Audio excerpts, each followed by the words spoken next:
할렐루야, J 빌리지입니다. 고린도후서 13장 5절입니다. 너희는 믿음 안에 있는가? 너희 자신을 시험하고 너희 자신을 확증하라. 예수 그리스도께서 너희 안에 계신 줄을 너희가 스스로 알지 못하느냐? 그렇지 않으면 너희는 버림받은 자니라. 아멘. 오래전에 한 자매가 우리 사역에 왔었습니다. 이 자매는 당시에 아주 엄청난 소원이 있었는데 그 소원은 현실적으로 이루어지기가 너무나 어려워서 이 세상에선 아무도 도와줄 수 있는 사람이 없었습니다. 여러분은 무슨 그런 소원이 있을까 생각하겠지만 살다 보면 그런 상황에 놓일 때도 있지요. 이미 크리스찬이었던 그 자매는 우리 교회의 리더를 만나 믿음과 기도에 대해 더 배우던 중 어느 날 자기의 처지에 대해 털어놓으며 그 상황을 벗어날 수 있기를 꼭 바란다고 자기의 소원을 말했습니다. 리더가 같이 오랫동안 기도하는 가운데 어느 날 정말 기적 같은 일이 기적이 일어났습니다. 그러자 자매의 처지를 이미 알던 주변의 절친한 친구들은 그것은 오직 신만이 할 수 있다라고 하며 놀라워하고 또 놀라워했습니다. 이런 엄청난 기적을 받은 후 어느 날 자매가 그동안 자기를 가르쳐주고 기도해준 리더에게 이렇게 말했습니다. 나는 정말 하나님께 감사합니다. 오직 주님만이 이런 일을 하실 수 있습니다. 이것은 인간이 할 수 있는 일이 아닙니다. 그러므로 지금부터 나는 오직 하나님의 말씀만 듣겠습니다. 오직 하나님만 따르겠습니다. 그러면 수년간 상담해주고 기도해준 리더 하나님의 사람은 그 자매에게 무엇이 되는 것입니까? 자매는 갑자기 주님만 따르는 거룩한 제자가 되겠다고 말했습니다. 그러니 수년간 잘 인도해 주었던 리더는 자매의 태도에 어이가 없었습니다. 그리고 꽤 시간이 지난 후 그 자매는 아주 심각하고 무거운 문제를 갖게 되었지요. 이것은 첫 번째 것보다 몇 배나 더 힘들고 해결하기 어려운 일이었습니다. 그녀는 예전에 자기를 위해 상담해주고 기도해주던 리더를 찾아 아주 겸손하게 말했습니다. 내게 상상할 수 없는 아주 심각한 문제가 생겼습니다. 그 자매는 그 문제가 너무나 무겁고 수치스러워서 여기저기 기도해달라고 부탁을 할 수도 없다고 했습니다. 그래도 소위 절친했던 몇 사람은 그 일을 알게 되었고 자매는 더욱 부끄럽게 되었습니다. 어쨌든 그 일로 수년간 리더는 다시 들어주고 격려해주고 계속 기도해 주었습니다. 그리고 드디어 손바닥만한 구름 조각 같은 긍정적인 사인을 보았을 때 리더는 그 자매에게 이제부터는 어떻게 상대편에게 말하고 어떻게 반응해야 하는지 필요하다면 어떻게 문서를 작성해야 하는지 자세히 알려주었습니다. 놀랍게도 그 지옥 같은 문제가 해결되었습니다. 자매는 리더가 시킨 대로 말하고 협상하고 문서도 작성하고 모든 일을 잘 마쳤습니다. 그리고 얼마 후 리더에게 말했습니다. 지금부터 나는 오직 주님만 따르겠습니다. 사람의 말은 듣지 않겠습니다. 여러분, 이 자매가 아주 기특하고 대견하지 않습니까? 매우 거룩하고 충성스럽고 신실하고 사랑스럽지 않습니까? 여러분, 이런 것을 보고 배은망덕이라고 합니다. 배은망덕. 이런 배은망덕의 시초는 에덴 동산의 아담과 이브가 보여주었습니다. 받을 것 다 받고 누릴 것 다 누리고 주여 그럼에도 아직 부족한 게 한 가지 있습니다 하고 선악과를 따먹었습니다. 그리고 입을 열어 변명도 했습니다.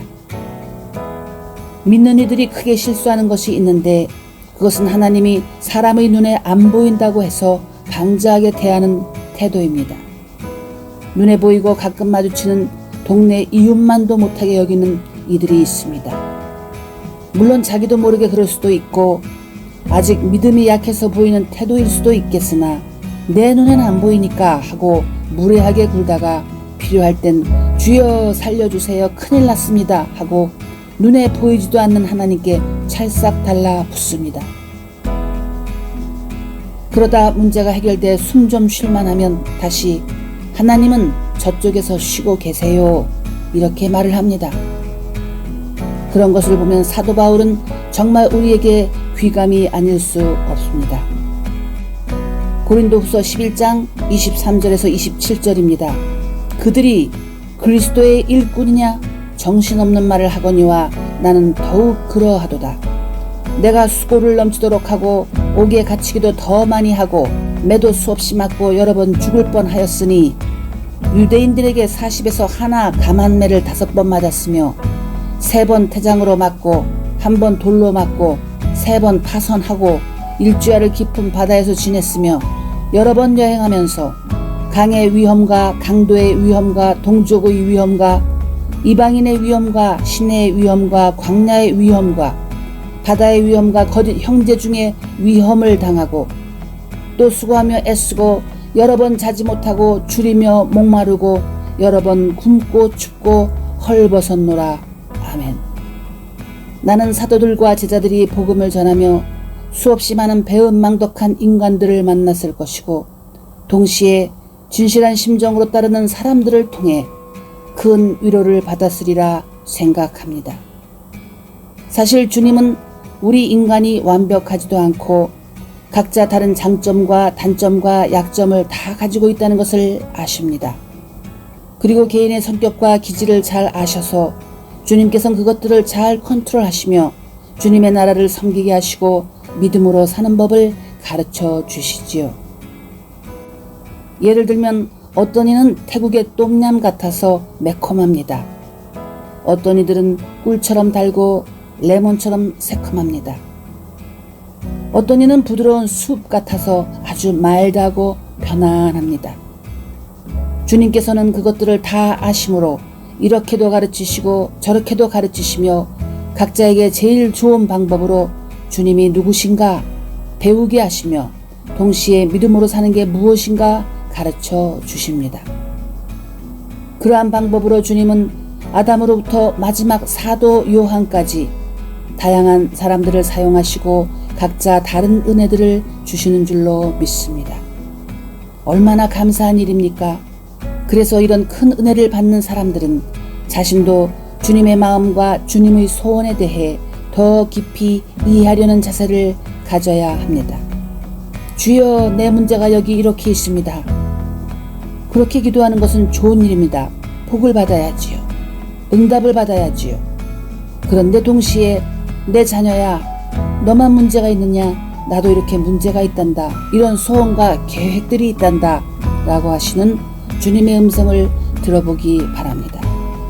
즉 주님께 받으려고만 하지 말고 주님께 어떤 해결책을 가져다 드리고자 하는 성숙한 섬김과 보은의 자세도 갖자는 것입니다.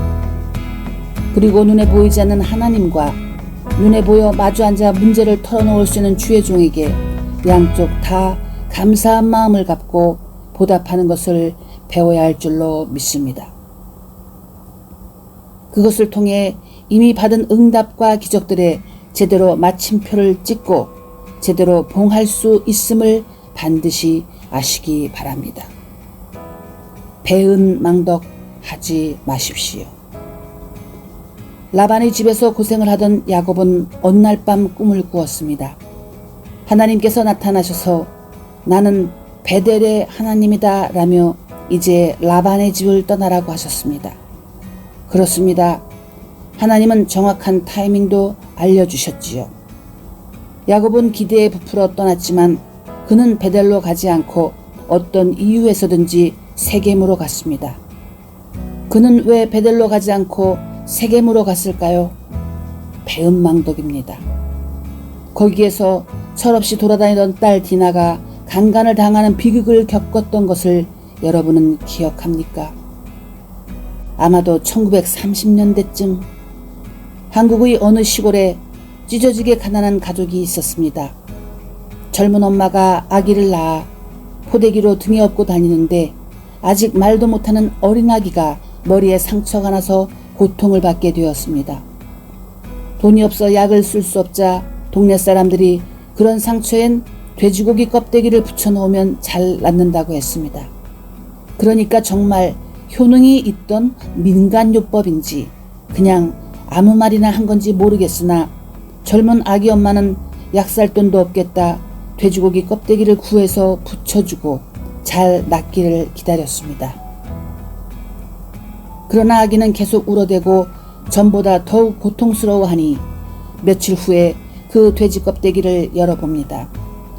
울부짖는 아기 머릿속에 구더기가 바글바글했습니다.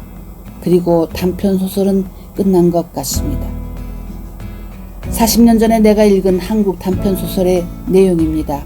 너무 오래돼서 작가 이름도 생각이 안 나고 내용도 가물거리지만 대충 그런 스토리였는데 당신에겐 큰 충격을 준 결말이었고 거의 90년 전 20세기 초반에 우리 선조들이 겪어야 했던 구더기가 머릿속을 파먹으며 바글거리듯 끔찍한 가난을 볼 수 있었던 인상적인 작품이었습니다.